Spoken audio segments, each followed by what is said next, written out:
paano mo flow procedure sa floor plan sir sa sheet metal fabrication shop.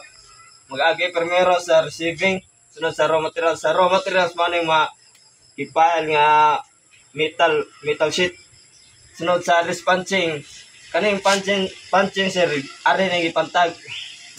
O unsa nga metal o unsa siya nga magama ari sa punching. Sunod diri sa storage rack. Kani ipile-pile na siya nga nanay tag.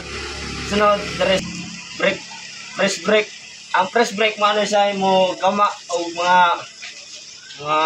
product sama ng color rope o guardrail, pilote o sa brada nga press brake sa metal sheet nga magama o dress sa drill top mo siya kan may mubuho mo gamag molding kaman sa drill top ari sa storage truck magapon ipile dress storage truck. Sunod dress sa laser cuttingon nila o unsay ito mga sakod.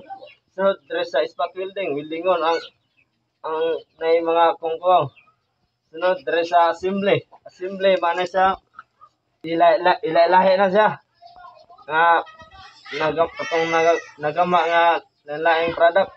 Sunod pintalan dress sa QA man yung quality assured o quality ba ni product nga nahimo o dili ka na quality pwede na ibalik man sa quality assured.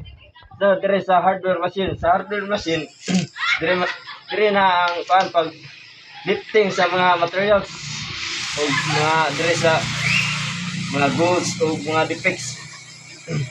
Sunod dire sa shipping shipping may nakalas nga deliver office mo lista nga maabot nga product para sa sir.